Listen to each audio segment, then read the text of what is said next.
Hello guys, let's welcome back to mechanical by நம்ம Tamil mechanical YouTube channel. இந்த வீடியோவில் என்ன பார்க்க போகிறோம் அப்படின்னா, நம்ம புல்லட்டில் வந்து ஃப்ரண்ட்டில் இருக்க காலமாடு வந்து சில வந்து கொம்பு ஒன்று உடஞ்சி போச்சுங்க. பார்க்குறதுக்கு ரொம்ப அசிங்கமாக இருக்குது. அதனால் வந்து அதை சேஞ்ச் பண்ணலாங்களா ஒரு இதுதான். அதை சேஞ்ச் பண்ணுறதுக்கு ஃபஸ்ட்டு வந்து நான் வந்து ஸ்பேர்ஸில் போயிட்டு ஸ்பேர்ஸில் வந்து ஒரு காலமாடு சில வாங்கிட்டு வந்துட்டேன்.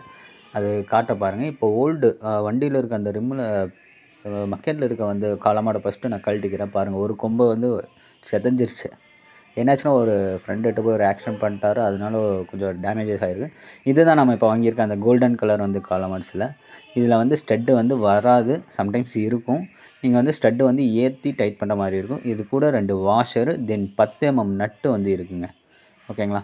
நட்டு போட்டு டைட் பண்ணுற டைப் தான். ஜஸ்ட்டு இது பிக் அண்ட் டாப் கிடையாது. இது நட்டு போட்டு டைட் பண்ணணும். இது 10 mm 2 நட்டு, 2 ஸ்டட்டு. ஓகேங்களா? இது வந்து ஒரு 350 அந்த ரேஞ்சில் வருங்க. ஓகேங்களா? இந்த காலமாட்ஸில் கீழே போட்டிங்கன்னா உடஞ்சிரும். இப்போ ஃபஸ்ட்டு நம்ம வந்து ஸ்டட்டை வந்து டைட் பண்ணிக்கணும். இல்லை சுற்றிட்டே இருந்திங்கன்னா ஸ்டட்டு வந்து வெளியே ரிமூவ் ஆயிடும். அதனால் ஃபஸ்ட்டு வந்து ஸ்டட்டை அந்த சிலையில் வந்து கரெக்டாக ஸ்டட்டை வந்து ஃபுல்லாக டைட் ஏற்றிக்கணும். ஓவராக டைட் ஏற்றிங்கனாலும் கட்டாயிரும். முடிஞ்சு போச்சு, அவ்வளோதான். புதுசாக வாங்கணும், ரீப்ளேஸ்மெண்ட் கிடையாது. புதுசாக வாங்கியாகணும். அதனால் ஸ்டட்டு டைட் பண்ணுறது 10 mm டைட்டு அளவாக இருந்தால் போதுங்க. ரொம்ப ஓவராக டைட் பண்ணிங்கன்னா ஸ்டட்டு வந்து சுற்றிடுச்சுன்னு அப்படின்னா மறைய நிற்காது. பல சில டிங்கு டிங்குன்னு ஆடிட்டே தான் இருக்கும். ஸ்டேபிளாக இருக்காது. ஓகேங்களா? ஸ்டட்டை வந்து நம்ம எப்படி இன்ஜினோட ஹெட்டில் வந்து எப்படி ஸ்டட்டு டைட் பண்ணுமோ அதே மாதிரி டைப் தாங்க. அந்த 2 புது நெட்டவே போடுங்க. 2 நெட்டை வந்து போட்டுட்டு ஒரு நெட்டை வந்து டைட் பண்ணிவிட்டு 2 நெட்டையும் வந்து என்கேஜ் பண்ணிவிட்டு மேலே இருக்கிற டாப்பில் இருக்கிற நெட்டை மட்டும் டைட் பண்ணுங்கள். ஓரளவுக்கு ஸ்டட்டு ஓரளவுக்கு டைட் ஆனோடனே நெட்டை 2யும் வந்து 10 mm 2 ஸ்பேனர் போட்டு அதுக்கப்புறம் லூஸ் விடுங்க. ஓகேங்களா? ஓகே, சாரி, இது 10 mm கிடையாது, 8 mm நட்டுங்க. ஓகேங்களா? 8 mm நட்டு 2. ஏன்னா இன்னொரு வண்டிக்கு நாங்கள் மட்டும் 10 mm போட்டோம். இதுக்கு வந்து நான் 8 mm வாங்கியிருக்கேன். இதை காலமாட்ஸில் அது இந்த விட அது பெருசாக இருக்குங்க. இது சின்ன சிலைங்கன்னா நமக்கு வந்து 8 mm கொடுத்துருக்காங்க.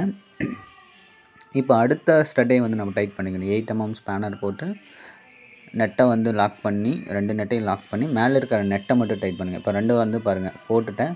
கீழே இருக்கிற நெட்டை வந்து ஸ்பேனர் போட்டு யூஸ் பண்ணி பிடிச்சிட்டேன். ஓகேங்களா? இப்போ மேலே இருக்கிற நெட்டை என்கேஜ் பண்ணணும். உள்ளக்க போட்டிருக்கிற நெட்டோடு என்கேஜ் பண்ணணும். இப்போ என்கேஜ் பண்ணதுக்கப்புறம் ஃபுல்லாக என்கேஜ் பண்ணிக்கிற பாருங்கள். 2யும் வந்து என்கேஜ் பண்ணிக்கிற ஃபுல்லாக. அதுக்கப்புறம் மேலே இருக்கிற நெட்டை மட்டும் நான் இப்போ டைட் பண்ணுறேன் பாருங்கள். டைட் பண்ணும்போது நமக்கு ஸ்டட்டு வந்து உள்ளக்கே ஆட்டோமேட்டிக்காக ஏறுங்க. அந்த சிலைக்குள்ளே வந்து ஸ்டட்டு வந்து ஆட்டோமேட்டிக்காக ஏறும். இப்போது ஏறிடுச்சு அப்படின்னா மேலே இருக்கிற நெட்டை டைட் பண்ணிங்கன்னா கீழே இருக்கிற நெட்டு சுற்றிடும். ஸோ 2-3 முறை சுற்றிச்சுன்னா மர போயிடுங்க ஸ்டட்டு. அதனால் அப்படி சுற்ற விட்டாதீங்க. ஓகேங்களா? ஸ்டட்டு ஓரளவுக்கு டைட் ஆனோடனே 2 நட்டையும் வந்து நீங்கள் வந்து 2 ஸ்பேனர் போட்டு ரிமூவ் பண்ணிக்கங்க. இதுதான் பெட்ரு வே. ஒரு வேளை சுற்றிடுச்சு அப்படின்னா மரம் போயிடும். அதனால் இது டைட் பண்ணுறது கொஞ்சம் கேர்ஃபுல் தான் பண்ணி ஆகணுங்க. ஏன்னா ஒன்ஸ் வந்து ஒன் யூஸ் தான். அதெல்லாம் போச்சுன்னா புதுசாக மாற்றணும். மரம் போடுற வேலையே இல்லைங்க இதெல்லாம். ஓகேங்களா? பாருங்கள், 2 ஸ்பேனர் போட்டு நான் ரிமூவ் பண்ணும்போது 2 ஸ்பேனர் போட்டு ரிமூவ் பண்ணிட்டேன். இப்போ ஸ்டட்டு டைட் பண்ணிட்டேன். ஸ்டட்டு டைட் பண்ணதுக்கப்புறம் நம்ம டேரெக்டாக வந்து நம்ம மக்கெட்டில் வந்து நம்ம என்கேஜ் பண்ணிக்கலாம். ஓகேங்களா?